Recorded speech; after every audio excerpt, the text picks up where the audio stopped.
but I just want it to be interesting. I want people to stop and say, what is this? I think it's beautiful. I don't know why I like it, but I like it.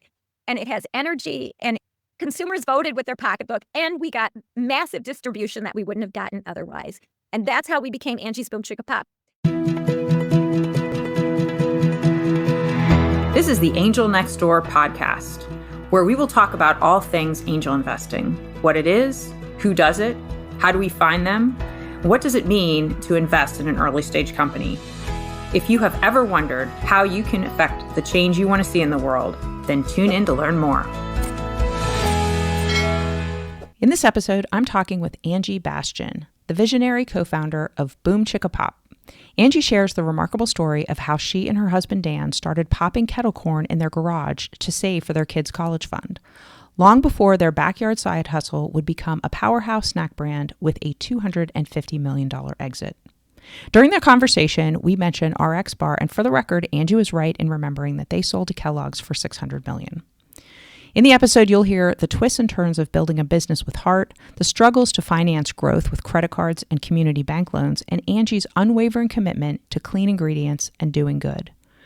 From the early days with the Minnesota Vikings to changing the face and gender of popcorn branding, this conversation is filled with uplifting moments, industry insights, and the kind of emotional payoffs that prove businesses really can change lives. Enjoy the show. Angie, welcome to the Angel Next Door podcast. So great to have you. Thank you for having me, Marcia. Yeah, I was so excited to hear your story again. I remember hearing you on Guy Raz's show, How I Built This, years ago, and then got to see you again just a couple weeks ago in New York City. So really excited to have you come on and share your journey with our listeners. So let's just get started. Tell us a little bit about BOOMCHICKAPOP, how it got started, and a little bit about how you got to that very nice, lucrative exit.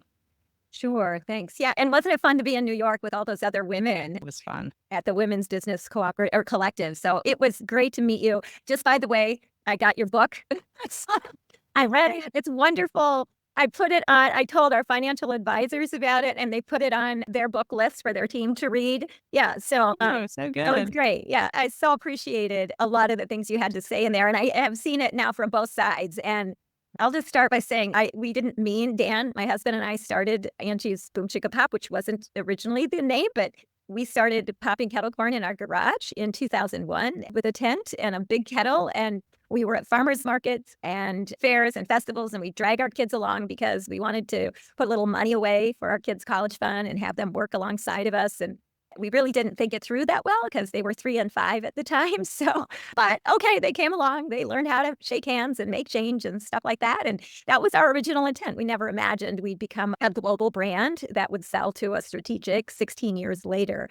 But it happened. And we started the first 3 years as concessionaires. And during that time, we got connected with the Minnesota Vikings, the NFL football team here in Minnesota, and sold in front of the Metrodome every home game back in the early 2000s. And from there, we got an opportunity to sell into a local grocery chain in 2004. We had to move the operation indoors. We bought some indoor equipment and rented some space in a small grocery store and delivered ourselves our own into the backs of grocery stores, which I don't think they allow that anymore. Probably not, yeah. Yeah, and outgrew that space very quickly, bought a building, outgrew that space, and we started to understand the business better, built our own manufacturing plant here in Mankato, Minnesota, and then we financed it in every possible way you can imagine to build and grow. And then eventually in 2011, we attracted private equity money out of a small shop out of Boston called Sherbrooke Capital, and they came in as a minority investor. They challenged us in a lot of ways to relook at our packaging and helped us build a professional sales team and marketing team. And that's when BOOMCHICKAPOP came to be. We worked with a creative agency to build that brand and reimagine. And in the meantime, we grew. And I do think talking about money is important. I know that in the midst of it, we really couldn't talk about annual sales and kind of the place we were because it's a competitive atmosphere out there. But when they came in at the time, we were at about $11 million in annual revenue in 2011. Their investment thesis was a 3 to 5 year horizon. And within 3 years, we were at about $80 million in annual revenue. So those 3 years, 2011 to 2014, was crazy time. We didn't sleep much. It was a very busy and exciting time. and they wanted to realize their appreciation. We had a liquidity event in 2014 where we sold to TPG Growth out of San Francisco. They bought majority share. Dan and I reinvested in the business. We stepped back and sat on the board. We built a new management team, doubled the value of the business at that from 2014 to 2017, and then sold to ConAgra Brands for $250 million. Amazing. Wow. That is such a great story. And that gives us so much hope too, because we've been in a real slump for the last couple of years with exits. So I love hearing that exit story and just what happened, how you were able to grow, scale, and with the help of partners. It's really Right. Hey, I just want to also say there has been some movement, I would say, in the last year and a half in food and beverage. Actually, Siete out of Texas, PepsiCo purchased them, and a huge deal. One of the things is our deal sounds really small in comparison to what's happening now. I think it was just 2 months ago, Lesser Evil, a good Charles Considine, another founder he's out of Connecticut, but bought Lesser Evil back in 2008 for pennies on the dollar and revived that brand and just sold, I think, to Hershey for $650. So even though the deals are like fewer, they're much larger deals that I've noticed happening in food right now. Yeah. Why do you think that is? I think maybe because they survived COVID. I think some have their own manufacturing, others don't. I think that plays a role in it, and that the brand has either strengthened or gained market share post-COVID and didn't see the slump. I think that added value to a lot of these brands. And these brands are also built on consumer trends that are grain-free, gluten-free. And let me just say, I think the non-seed oil brand building, it seems to be gaining some steam right now. And I think if I was in it right now, we'd be adjusting, we'd be moving towards what the consumers want. And that's what small entrepreneurs do. They move very quickly to what consumers want, and they don't wait until legal and R&D and everybody signs off. They just do it. Right. Yeah. Right. That's so I think that's also given some of these other brands, they've been very consumer responsive. Yeah. I guess between that and also the strongest survival of the fittest and the strongest survive through COVID and everything, right? Right. Yeah. So I love the story about how you named the product from the time you first had it until where it is now. So tell us that story. Well, I'm going to roll it back to the beginning because we were just regular kettle corn folks, like on the street corner doing this stuff where you just hand a plastic bag to somebody with no label or anything. And then when we got a chance to move into the grocery store, the buyer said to us, because honestly, neither Dan or I had any business experience. I was a nurse and Dan was a teacher. And so we were just doing this on the side as a side hustle and learning as fast as we could. So this buyer, which is a specialty grocery chain, said, look, you're going to have to name it something and you're going to have to you have to label it, all that. And we were like, okay, we'll do that. We just need a little time to do that. So we took a step back and said, well, what should we name it? What is popcorn called? My instinct was to go and look and understand, go to the grocery store, go online, see what popcorn is called.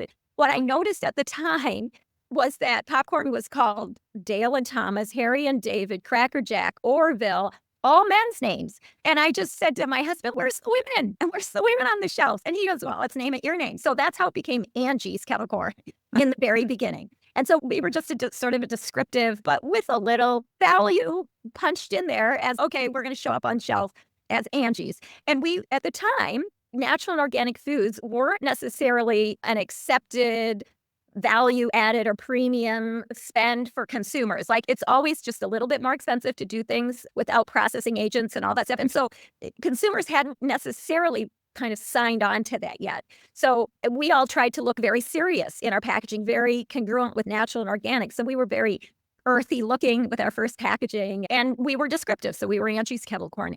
And when private equity came in and said, we really want you to relook at this packaging a little bit. We think you can improve it just a little bit. And at the same time, in 2011, as we were building the subcategory of ready-to-eat popcorn in the grocery store, others started coming into that category and duplicating what we were doing. And so we were suddenly having to compete with other ready-to-eat popcorn, and it was starting to get positioned as a calorie play.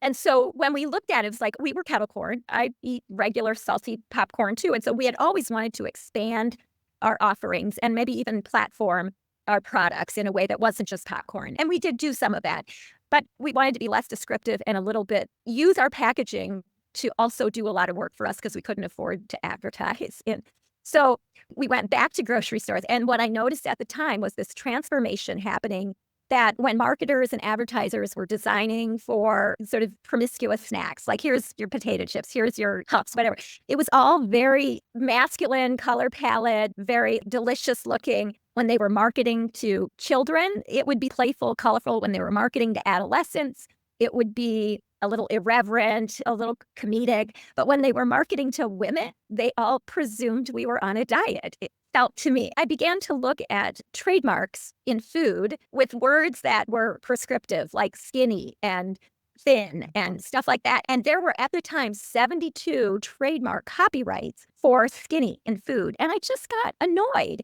And they were all like, all the play, like you're on a diet, here's your food, ladies. And so I'm like, okay, we're already named for a woman, so let's show up and represent in an entirely different way. Let's come with the energy. Let's come with dimensionality. Let's show up in a way that looks feminine on the shelf. And oh, by the way, I need this package to capture someone's attention in 2.5 seconds.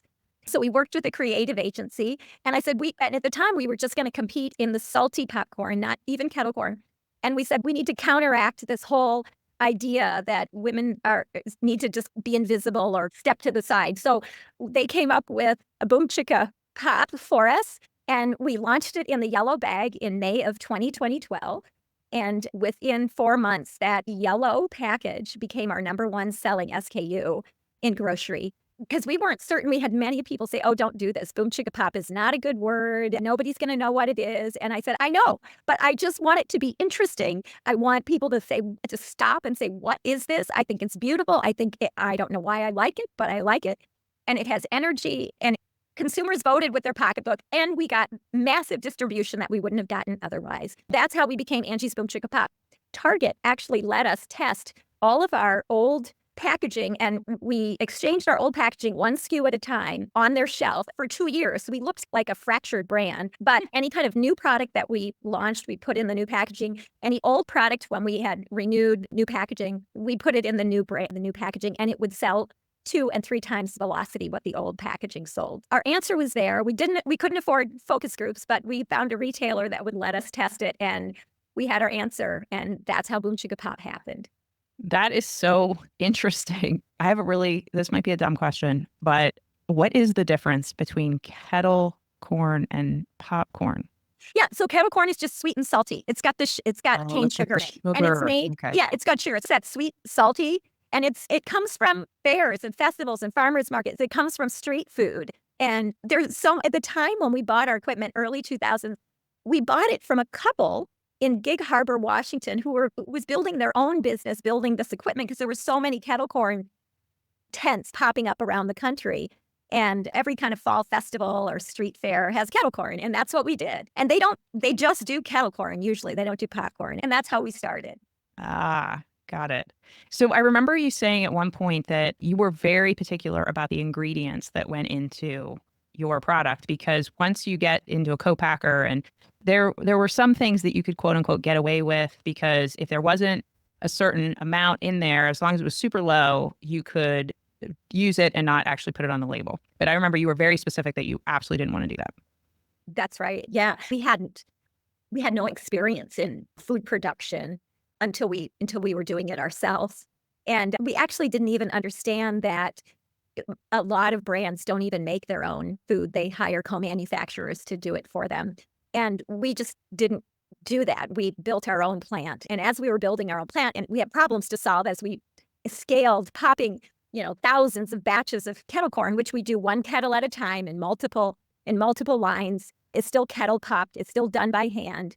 And we had problems in terms of clumping and things that were happening when you add sugar and oil as you cook it together. And our consultants, and there are lots of food scientists and chemical engineers that solve these problems for food manufacturing. And there's lots of processing agents that they use to make processing food easier. And I was just like, what? Why? What? You mean you would put that in? They would name off these sort of compounds, and I was like, well, then why would we do that if there's another way? And they're like, well, this is the least expensive, easiest way, and this is what we've always done, and this is how you solve this problem. And I'm like, I don't want that in the food. That's what makes me mad about buying food, is that there's stuff in there. And they said, well, you don't have to put it on the label if it's just a processing agent and it's not an ingredient. And I was shocked about that. But okay, I guess I understand that. I just said, we're not doing that. Like, we have our own plant. we're not doing that. We have to figure out how to solve this problem in a different way. And it took our team 6 months to figure out how to solve the problem without adding processing agents to the kettle corn and scaling and mass producing.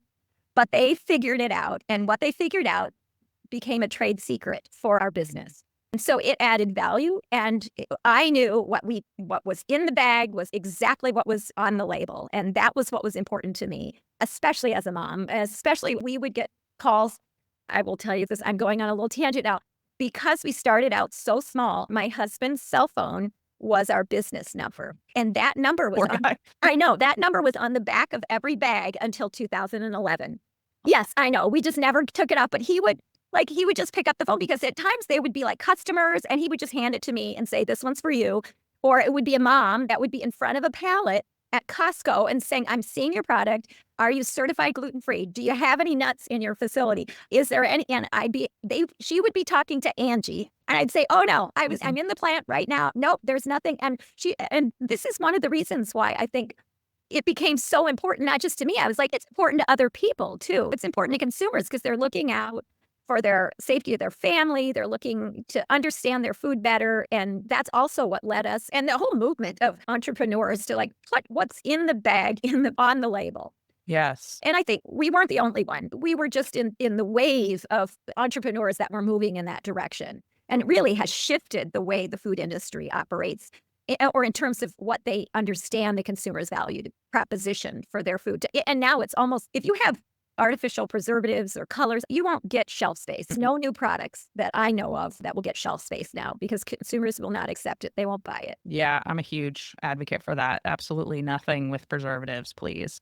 It makes me think of the RX bar, how they actually made the front cover of their packaging, right, the ingredients, which I thought was so cool. That's right. And they sold very quickly. They did. They did, and had a huge multiple. And Kellogg's bought them, correct? Right? Yeah. And they stuck with it. You worry that strategics maybe won't value, but I think they're buying that value now of what, and that's what I felt like, and the value proposition to consumers. So it benefits them to stick with it. So for the most part, how many SKUs did you end up having? You know, we had lots of seasonal stuff. I think over the years, we probably had, I'm going to say at different times, maybe 30, but they'd be every size and variety. We had lots of different flavors. We leaned in really to our sort of interesting flavor profiles. But on the shelf at any one time, I think the maximum that we had was probably 6 different flavor facings in any store. So the fact that you actually built your own plant to make everything is it's incredible. That had to have been such an undertaking. Yeah, we didn't know. We didn't know what you're getting into. Oh, we did it. We did it. And we were doing this early 2007. And this was because we didn't have finance history, any foundational understanding. We used credit cards to first finance, and then we got our first little building, which was about 2,200 square feet, through a public community economic development loan. They had an empty building they wanted filled. And so our small town had a business loan for us to occupy the space. And that's where we built our first plant. But we outgrew that so quickly that we had to find another space by 2007. And we did a leasehold improvement. We didn't even actually own the building, but it was large. And we thought we had financing through a local bank here, but they then pulled the financing after we had started the build out. And so desperate times, like we went to bank after bank with no. And in retrospect, we weren't a good bet at that time or a good investment, but we didn't give up. We just kept, I remember on a Sunday evening, we called our babysitter's father, who was a branch manager of a community bank here in Mankato. And he said, sure, come in and meet with us tomorrow morning, a Monday morning. And we had my brother-in-law, who was a CFO, my husband, myself. They brought an SBA guy in and we sat down together and they put together a financing package for us to build out and for the equipment and the conveyance and a lot of the stuff that we needed to finish to build out. Then gave us a credit line to operate out of and some operational funds because to purchase raw goods enough to build some finished goods for Costco or Trader Joe's at the time was more expensive than what we had on our books. So we used that flex line quite a bit during that time. And then we paid off some loans very quickly. And I think had we not pressed at that time in 2007, if we had waited until, because honestly, we were less than $1 million in revenue at that time. And our loan was 1.5 plus operating capital of 300,000. But this bank really took a risk for us. And have we waited any longer, we would have never gotten it after 2008. It just wouldn't have happened at all. So, I mean, that for us saved us. We'd had a number of saves during our course and journey, but that was the big one, I'd say. And we just kept moving forward from there. A lot of entrepreneurs end up with the chicken and egg problem. And so, we got a purchase order from Target, Costco, big names, but now we actually have to fulfill that, and we don't have the capital to do that. We can't manufacture XYZ, whatever they're building. So did you get into some of those kind of pickles where you'd be like, oh my gosh, look at this great opportunity that we have, but oh dear, how are we gonna make that work? Yeah, we were in that position where we had just landed. So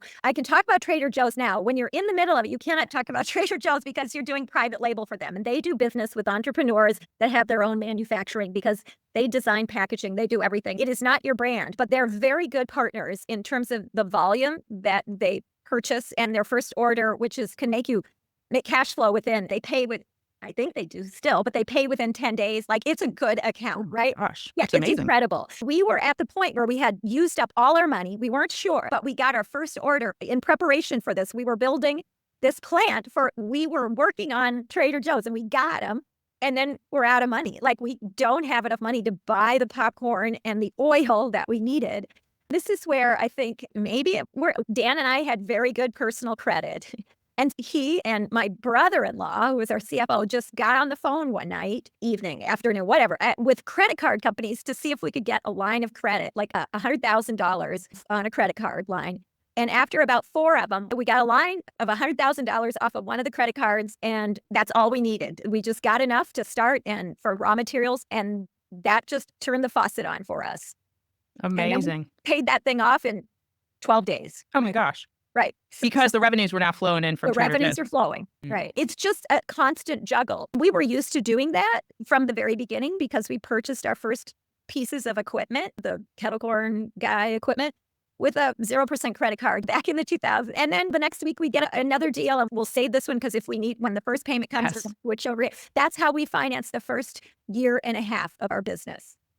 Oh my gosh, I did love those 0% credit card. And back in the day, they would let you do it without any fees. Now Right. they've gotten wise to it. And Well, of course, that might be, what are these jokers doing over here? But people doing, yeah. But if you had good credit, you could get them to offer you all kinds of things because they think, well, maybe they'll slip up. Maybe they'll slip up and we'll get some late fees and percents on them. Well, I am sure our credit score took a hit for a while there, but I think fortunately, we made it through. There was a time, a family friend who was an accountant, one of my husband's father's really best friend, had an accounting firm in town, and John sat down and met with us because I had QuickBooks. I was doing QuickBooks and payroll, and which I learned from a professor that came over and taught me at home how to do. That's what I did. And John sat down with us at the books before my brother-in-law became our CFO. He said, let's get this credit card debt off of your books. I'll give you a loan for $50,000 at 8% interest. And we were like, you would do that for us? And he did. We paid him back within a year and a half. And he didn't want equity. He just wanted interest. And he also said, now, I don't want to see you up at the golf club. We don't have time to be at the golf. Nobody has time for that. No, or taking a bunch of trips. I remember John saying that to us because he's this. Anyway, so we were like, okay, right. We won't be going on vacation for a long time anyway. So yeah. So tell us how it felt when you got the news that in 2017 that the exit was happening and the big number, even though I know you said it wasn't that big, but it's big. Yeah. Well, okay, because I think the biggest emotional hit for me was that first one, which was in 2014, because up until that point, our house was still leveraged, even though we had private equity in a minority position. Even though they came in with that position, the business still needed money to grow from 11 to 80. And so we kept putting in money and they kept putting in money, and they helped us build an employee equity pool during that time. Oh, nice. Which we wanted to do. We said we wanted our success to be our people's success. How do we do that? And they said, well, we can help you create an employee equity pool. And so we all agreed it would be about 10%. And so as money kept getting put in to grow, it wasn't like we were out of debt. We took a little bit off the table, but we hadn't really paid ourselves much up until that point. We still needed cash. So it wasn't like we were out of the woods until that first sale to TPG Growth, which was a full buyout.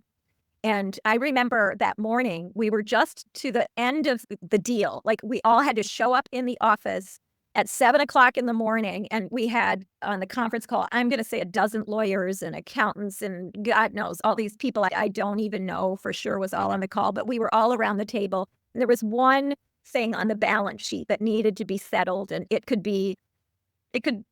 stop the deal if we didn't figure out a way to get this thing fixed or figured out or whatever. They're concerned, TPG's concerned about this. And so we were all on that. It was this intense phone call at 7 a.m.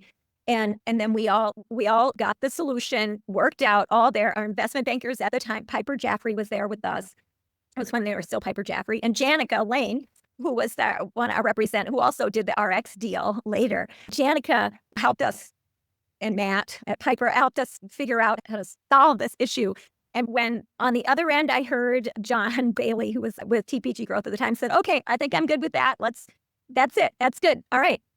We're all in agreement. Okay, good. And I just remember everybody going, okay, good. And we hung up the phone and like the whole room just went boom. Like I laid my head down on the table and started crying because I was like, my house isn't going to get repossessed. I'm going to be able to pay off my house. Oh my gosh, we did it. Like that we did it. Like it's happening. And my husband, my brother-in-law, the bank, everybody just got up and just energy just went. And I just cried, just laid my head down on the table and cried. So I felt such a sense of relief. And we were like, we all came back together and we were like, okay, we did it. And it was because part of the intensity of that was the 3 days leading up to that.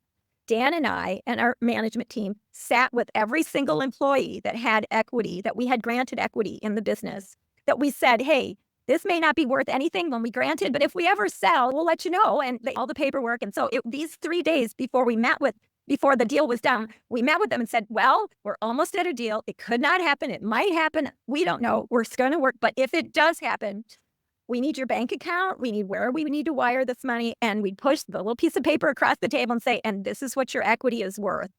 And on the other side of that table, I had my employees just break down and cry. Like they were like, what? Like I never thought like they would like, I had people say, oh, I'm going to buy a boat. Oh my God, I'm going to build, we're going to add on to our house. Oh my God. That thing, the one that really hit me was like, oh my God, now I have money for my kids' college fund. And that was the whole reason Dan and I started this thing. And it just hit me like, oh my God, we not only did it for our kids, we did it for all these other people too. And that was for me. We got to make sure this happens because I cannot let these people down. We have to make this happen. And that was the big relief. And then the next one was just doing it again. And Dan and I felt much freer. There wasn't the leverage on us at that point in time. It was just the icing on the cake and a whole new batch of employees, and some of the same employees got equity. And then the ones that didn't get equity, that TPG was much more limited in their equity. Dan and I put together a table of non-equity shareholders and a table of the length of time they were there and their position within the company. And they had a little formula. And we wrote out personal checks and thank yous to every single employee.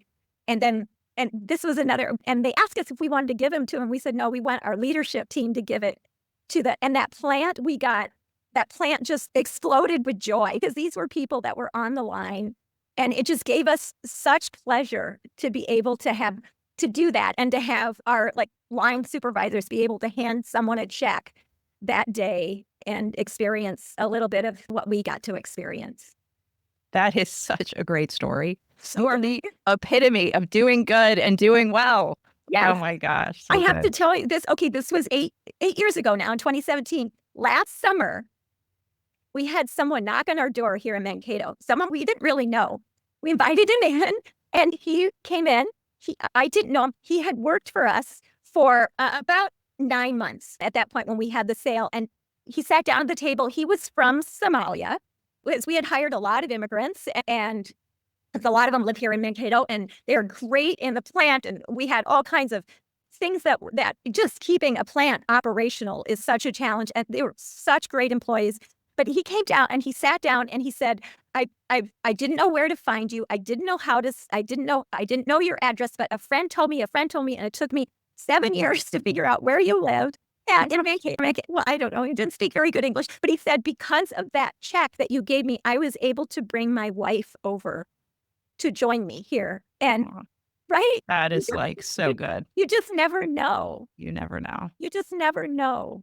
Oh, Angie, the business that you built was just so incredible. All the things that you went through and all the people that you helped, and just, it's such a great story. Thank you so much for coming on and telling it to us. I don't think I've ever really gotten so choked up on the podcast before, but it's such a great story. Thank you so much for sharing it. You're welcome. I never imagined that business could do good, but it can do good if you make it do good. You know? Yes, It's how you do it, really. Thank you absolutely. for highlighting this in your book. I just loved it. Thank you.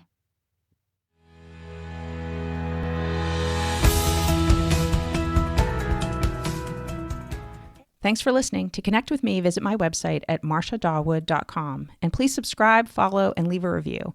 It helps the podcast get seen by more people. And remember, you can also find the Angel Next Door podcast on YouTube too. And if you're looking to learn more about investing in the changes you want to see in the world, sign up for Ann and Bill Payne's ACA Angel University classes. Go to theangelcapitalassociation.org, all one word, to find out the schedule. And classes are now available on demand. Many classes are offered, everything from angel investing basics, which include fundamentals, risk, due diligence, term sheets, valuations, returns and portfolio strategy, and even a class on group formation. There's even a deeper dive where you can get advanced classes, including capitalization tables, startup boards, and exit strategies. If you're not already a member of the Angel Capital Association, you can become one for a low price that will give you unparalleled access to discounts, free webinars with a huge archive of content, networking opportunities, and much more. We'd love to have you join us. All content for this website is informational and not intended to serve as legal, tax, accounting, or investing advice. While Marcia, that's me, does serve on the SEC Small Business Capital Formation Advisory Committee, my views are my own and not the views of the SEC or my fellow colleagues on the committee. Our speakers and hosts are thoughtfully selected for their educational value, but their opinions are their own and do not necessarily represent the views of the host, me, or the Angel Capital Association, and neither specifically endorse the use of presenters' products or services. Listeners of the podcast should consult their own tax, investing, legal, or accounting advisors before making important financial decisions. All warranties, including accuracy, completeness, and suitability for specific purpose, are disclaimed.